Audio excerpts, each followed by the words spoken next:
खनन माफिया अमित खम्परिया की गिरफ्तारी का दिखावा कर रही पुलिस, एचसी ने जताई नाराजगी। जबलपुर फरार घोषित आरोपी अमित खम्परिया के मामले में हाई कोर्ट ने पुलिस की कार्यप्रणाली पर गंभीर सवाल उठाए हैं। जस्टिस विशाल मिश्रा की बेंच में हुई सुनवाई में जबलपुर पुलिस ने अपनी रिपोर्ट पेश की, मगर अदालत ने इसे अधूरी और औपचारिक करार दिया। कोर्ट ने कहा कि रिपोर्ट में सिर्फ यह बताया गया है कि खम्परिया दिसंबर 2023 से फरार है, उस पर इनाम घोषित किया गया है और तलाशी पंचनामा तैयार हुआ है, लेकिन ठोस कार्रवाई का कोई सबूत नहीं दिया गया। अदालत ने टिप्पणी की कि पुलिस केवल दिखावा कर रही है और एसपी को विस्तृत हल्फनामा दाखिल करने का एक और अवसर दिया गया। इससे पहले 1 अगस्त 2025 को जस्टिस दिनेश कुमार पालीवाल की बेंच ने भी पुलिस की भूमिका पर संदेह जताया था। उस समय याचिकाकर्ता सचिन गुप्ता ने तर्क दिया था कि खम्परिया अक्सर जबलपुर में दिखता है, लेकिन पुलिस उसे पकड़ने से बचती रही। कोर्ट ने इस पर सख्त रुख अपनाते हुए एसपी जबलपुर को निर्देश दिया था कि वे बताएं आरोपी को गिरफ्तार करने के लिए कौन से कदम उठाए गए और उसकी संपत्ति जब्ती की कार्रवाई कहां तक पहुंची। अदालत ने यह भी कहा था कि इतने गंभीर मामलों में वांछित आरोपी के खिलाफ ढीला रवैया न्याय व्यवस्था पर सवाल खड़ा करता है। अमित खम्परिया का यह मामला उमरिया पीडब्ल्यूडी विभाग से जुड़ा है, जहां उसने सोन मसीरा घाट जयसिंह नगर मानपुर पुल पर टैक्स वसूली का ठेका लेने के लिए फर्जी एफडीआर जमा की। बैंक की जांच में एफडीआर जाली साबित हुई। सामान्य परिस्थितियों में विभाग को आरोपी के खिलाफ कार्रवाई करनी चाहिए थी, लेकिन रसूख और पैसों के दबदबे में मामला दबा दिया गया। शिकायतकर्ता सचिन गुप्ता ने जब पीडब्ल्यूडी से लेकर पुलिस तक सभी स्तरों पर कोशिश की और कोई कार्रवाई नहीं हुई, तो अंततः उन्होंने हाई कोर्ट का दरवाजा खटखटाया। खम्परिया के आपराधिक रिकॉर्ड में धोखाधड़ी और जालसाजी के करीब 18 मामले दर्ज हैं। यहाँ तक कि एक बार अदालत ने उसे और उसके पिता को जेल की सजा सुनाई थी, मगर उसने अपने कर्मचारियों को अपनी जगह जेल भिजवा दिया था। लगभग 1 साल बाद यह फर्जीवाड़ा सामने आया। ऐसे कारनामों के बावजूद आरोपी लगातार खुलेआम घूमता रहा और पुलिस हाथ पर हाथ धरे बैठी रही। अब हाई कोर्ट की सख्ती से साफ है कि पुलिस पर दबाव और बढ़ेगा और खम्परिया के खिलाफ कार्रवाई तेज करनी ही होगी। खम्परिया के ऊपर जो इनाम था उसको बढ़ाया गया है और क्या कुछ आगे कार्रवाई की जा रही है? अमित खम्परिया के ऊपर यहाँ पर थाना संजीवनी नगर और लाडगंज, इसमें धोखाधड़ी के कई मामले यहाँ दर्ज हैं। अन्य जिलों में भी इनके मामले दर्ज हैं। ये लगातार फरार चल रहा है और इसके ऊपर इसकी गिरफ्तारी की सूचना दिए जाने हेतु पुलिस महानिरीक्षक जबलपुर के द्वारा इनाम 30,000 रुपये का किया गया है कि जो भी व्यक्ति इसकी गिरफ्तारी में सूचना या मदद देगा उसको इतनी राशि से पुरस्कृत किया जाएगा। इसके लिए पुलिस टीमें भी लगी हुई है और जल्द ही इसको गिरफ्तार किया जाएगा। सर, अभी बीच में आदेश भी जारी होने का बताया गया था कि उसकी संपत्ति कुर्क की जाएगी। जो भी माननीय न्यायालय का आदेश होगा उसका पालन कराया जाएगा और समुचित वैधानिक कार्रवाई सुनिश्चित की जाएगी। पैगंबर इस्लाम हजरत मोहम्मद का यौम विलादत जश्न ईद मिलाद उन नबी आज मुस्लिम धर्मावलंबियों द्वारा अकीदत से मनाया है। ईद मिलाद उन नबी के मौके पर गरीब नवाज कमेटी के सैयद इनायत अली द्वारा जबलपुर के एल्गिन अस्पताल एवं जिला अस्पताल विक्टोरिया और कचहरी दरबार और मंडी मदार टेकरी पर जरूरतमंदों को फल वितरण किया गया। इस दौरान कमेटी के सदस्यों के साथ अन्य संस्थाओं के लोगों ने भी गरीबों और जरूरतमंदों को फल, मिठाई और खाने पीने की चीजों को बांटकर ईद मिलाद उन नबी का जश्न मनाया। गुलामानी सरकार जौहरुल हसन खिदमती खल्क ग्रुप द्वारा सैयद आमरुल हसन चिश्ती की सरफरस्ती में हर साल की तरह इस साल भी ईद मिलाद उन नबी के मौके पर फल वितरण का कार्यक्रम जिला शासकीय अस्पताल में किया गया है। कौन से अस्पताल में बांटे गए? विक्टोरिया हॉस्पिटल, कचहरी दरबार, एल्गिन हॉस्पिटल में सैयद इनायत अली साहब की सदारत में। किस तरह के फल बांटे गए? सेब, केला, दूध, बिस्किट आदि बांटे गए। आपका नाम? शेख इरफान सुलेमानी। जी भैया, आज एल्गिन अस्पताल आए हुए हो, क्या कार्यक्रम? एल्गिन अस्पताल, विक्टोरिया अस्पताल, कचहरी दरबार सभी जगहों पे फल वितरण का कार्यक्रम किया गया है। सरकार दो आलम सरवर कायनात सल्लल्लाहु अलैहि वसल्लम के जन्मदिन के उपलक्ष्य पे हमारे छोटे भाई लोगों ने सब ने मिल के ये योगदान दिया है और सभी जगह फल बांटे गए हैं। अभी नमाज के बाद भी मंडी मदार टेकरी में फल बांटे जाएंगे और मिठाई बांटी जाएगी। यह कार्यक्रम जो है फल वितरण का लगभग कब से कर रहे हैं?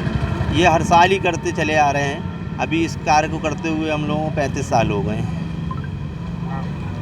सैयद इनायत अली। जबलपुर में स्मार्ट मीटर पर बवाल, कांग्रेस का विरोध प्रदर्शन, लगाए गंभीर आरोप, मामला अब राष्ट्रीय सुरक्षा से भी जुड़ा। शहर में लगाए जा रहे स्मार्ट मीटर के खिलाफ राजनीतिक विरोध तेज हो गया है। कांग्रेस ने इस परियोजना में भ्रष्टाचार और अनियमितताओं का आरोप लगाते हुए इसे जनता के साथ धोखा बताया है। कांग्रेस कार्यकर्ताओं ने शहर कांग्रेस अध्यक्ष सौरभ नाटी शर्मा के नेतृत्व में मध्य प्रदेश पूर्व क्षेत्र विद्युत वितरण कंपनी के अधीक्षक अभियंता कार्यालय का घेराव किया।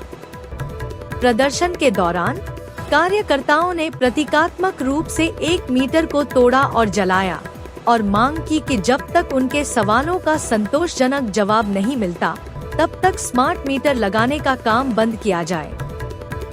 पूर्व विधानसभा क्षेत्र के विधायक लखन घनघोरिया ने इस योजना को अधिकारियों और ठेकेदारों की जेब भरने का साधन करार दिया। उन्होंने सबसे गंभीर आरोप राष्ट्रीय सुरक्षा को लेकर लगाया है। विधायक ने दावा किया कि बिजली उपभोक्ताओं की निजी जानकारी, जिसमें बैंक खाता, आधार कार्ड और पैन कार्ड जैसी संवेदनशील जानकारी शामिल है, उन कंपनियों को दी जा रही है जिनके निदेशक पाकिस्तान मूल के हैं। उन्होंने इसे देश की गोपनीयता और सुरक्षा के लिए सीधा खतरा बताया। कांग्रेस जिला अध्यक्ष सौरभ नाटी शर्मा ने बिजली विभाग से 5 महत्वपूर्ण सवाल पूछे हैं। उन्होंने पूछा कि उपभोक्ताओं का निजी डेटा विदेश क्यों भेजा गया और क्या जनता की सुरक्षा के साथ समझौता किया गया है। शर्मा ने यह भी सवाल उठाया कि बिना पिट प्रमाण पत्र के ठेका किस दबाव में दिया गया और पाकिस्तानी संबंधों वाली कंपनियों को इतनी संवेदनशील जिम्मेदारी देना राष्ट्रीय सुरक्षा के साथ खिलवाड़ क्यों नहीं है। कांग्रेस ने चेतावनी दी है कि यदि उनके सवालों का ठोस जवाब नहीं मिला तो वे उग्र आंदोलन करेंगे। उन्होंने कहा कि यदि स्मार्ट मीटर लगाने के दौरान कोई अप्रिय स्थिति उत्पन्न होती है तो इसकी पूरी जिम्मेदारी विद्युत वितरण कंपनी की होगी। यह मामला अब सिर्फ उपभोक्ता समस्याओं तक सीमित नहीं रहा, बल्कि इसमें राष्ट्रीय सुरक्षा जैसे गंभीर मुद्दे भी जुड़ गए हैं, जिसने इस पूरे विवाद को और भी संवेदनशील बना दिया है। आज महिदपुर में गणेश जी की सवारी निकलने के दौरान एक विशेष झांकी को लेकर विवाद की स्थिति बन गई। इस दौरान कुछ युवकों ने पुलिस पर पथराव कर दिया, जिन्हें पुलिस ने हल्का बल प्रयोग कर खदेड़ दिया। इस दौरान तनाव की स्थिति बन गई। वॉइस ओवर आज उज्जैन जिले की महिदपुर तहसील में हर वर्ष की तरह गणेश जी की सवारी निकाली जा रही थी, जिसमें लव जिहाद की झांकी भी शामिल थी। इस झांकी को लेकर मुस्लिम समाज के लोगों ने विरोध जताया और तहसील कार्यालय पहुंचकर एसडीएम को ज्ञापन सौंपा। इस दौरान मुस्लिम समाज के लोग बड़ी संख्या में एकत्रित हो गए हैं। तभी भीड़ में शामिल कुछ लोगों ने नारेबाजी करते हुए पुलिस फोर्स पर पथराव कर दिया, जिन्हें मौके पर तैनात पुलिस फोर्स ने हल्का बल प्रयोग कर खदेड़ दिया। एसपी प्रदीप शर्मा ने बताया कि फिलहाल स्थिति पूरी तरह नियंत्रण में है और महिदपुर अतिरिक्त पुलिस फोर्स तैनात किया गया है। स्थिति का मामला सामने आया, क्या पूरा मामला? महिदपुर में थोड़ी देर के लिए तनाव की स्थिति थी। अभी स्थिति बिल्कुल सामान्य है। भारी पुलिस बल, एडिशनल एसपी साहब और सभी आसपास के थानों का बल वहां पर तैनात है। आरएएफ की एक कंपनी भी भेजी गई है। कुछ समय पूर्व सुबह मिलादुन नबी का जुलूस था, उसके तत्काल बाद ही एक गणेश जी की सवारी थी जिसमें एक वर्ग विशेष को एक पर्टिकुलर जो झांकी थी उसको लेकर कुछ आपत्ति थी, जिसके संबंध में उन्होंने एसडीएम को ज्ञापन दिया। एसडीएम ने जो सवारी संचालक है उसके संपर्क में उनसे बातचीत करी, जिसके बाद उसको इशू को रिजॉल्व किया गया। इसी दौरान कुछ युवकों ने जो पुलिस वहां पर तैनात थी उससे झड़प का प्रयास किया और पथराव करने का प्रयास किया, तो पुलिस ने तत्काल ही मौजूद वहां पर हल्का बल प्रयोग करके उनको डिस्पर्स किया। अभी पुलिस बल तैनात है, सवारी बिल्कुल शांतिप्रिय स्थिति में है, कोई तनाव की स्थिति नहीं है, परंतु फिर भी एहतियात के तौर पर वहां पर बल तैनात किया और रात में एक आरएएफ की कंपनी भी वहां पर है। अभी नहीं, अभी वहाँ के जो सीसीटीवी कैमरा है, क्योंकि जैसा कि आप लोग जानते हैं कि सभी जुलूस के मार्गों पर पूरे जिले में हम लोगों ने सीसीटीवी कैमरा लगवाए हैं, तो उसमें से सीसीटीवी कैमरा का एनालिसिस किया जाएगा और जिन जिन लोगों की इसमें गलती पाई जाएगी उनके खिलाफ मामला दर्ज किया जाएगा, उनके खिलाफ कार्रवाई की जाएगी। प्रधानमंत्री नरेंद्र मोदी की मंशा के अनुरूप हर घर स्वदेशी अभियान शुरू किया गया है। इसी के तहत भोपाल सांसद आलोक शर्मा ने पुराने भोपाल चौक बाजार में दुकानों पर स्वदेशी वस्तुएं खरीदने का बोर्ड लगाए। इस दौरान दुकानदारों का भी काफी अच्छा सहयोग मिला।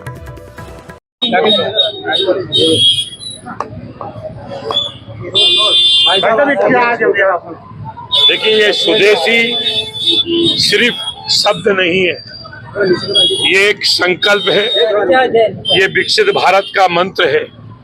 देश के यशस्वी प्रधानमंत्री आदरणीय नरेंद्र मोदी जी के नेतृत्व में हमारा भारत विकसित भारत की तरफ बढ़ रहा है, आत्मनिर्भर भारत की तरफ हमारा देश बढ़ रहा है। प्रधानमंत्री नरेंद्र मोदी जी के नेतृत्व में आज हम दुनिया की तीसरी सबसे बड़ी अर्थव्यवस्था बनने जा रहे हैं। पिछले दिनों देश के सभी प्रधानमंत्री जी ने पूरे देशवासियों से स्वदेशी अपनाओ, इसका उन्होंने आह्वान किया है। उसी संकल्प को पूरा करने के लिए आज हम मध्य प्रदेश की राजधानी भोपाल का जो पुराना भोपाल है उसके बाजारों में निकले हैं और लोगों से यही अपील कर रहे हैं, जब त्योहार हमारे हैं तो हमारा ही स्वदेशी सामान हमको बेचना चाहिए, स्वदेशी उत्पादन हमको करना चाहिए। इस संकल्प को पूरा करने के लिए हम दुकानों के ऊपर जा रहे हैं और दुकानदारों से निवेदन भी कर रहे हैं। तो दुकानदार भाइयों ने, व्यापारी भाइयों ने, ये व्यापारी संघ के अध्यक्ष श्याम बाबू अग्रवाल जी भी हमारे बीच में उपस्थित हैं, सभी व्यापारी भाइयों ने ये संकल्प लिया है कि हम स्वदेशी को अपनाएंगे और स्वदेशी ही से बना हुआ सामान अपनी दुकानों के ऊपर हम उसको बेचेंगे। आज हमने आत्मनिर्भर और विकसित भारत के संकल्प को पूरा करते हुए आज दुकानों के ऊपर ये तख्ती इस तरह से चूहों को लेकर करने बच्चों का, अब राहुल गांधी भी ट्वीट कर रहे हैं, सियासत लगातार जारी है। मुझे लगता है कि राहुल गांधी को ऐसे मामलों के अंदर सियासत नहीं करना चाहिए। सरकार इसके ऊपर ठोस और गंभीर निर्णय लिए हैं और मुझे लगता है कि इसके परिणाम आएंगे और ऐसी जो घटनाएं होती हैं उसके ऊपर अंकुश भी लगेगा। आज आपने आलू मछली परिवार की जो वो जमीनों का जो मामला है भोपाल में नकदी हो रही है, नहीं, मैंने ये कहा है कि मध्य प्रदेश में भारतीय जनता पार्टी की डॉक्टर मोहन यादव जी की सरकार है।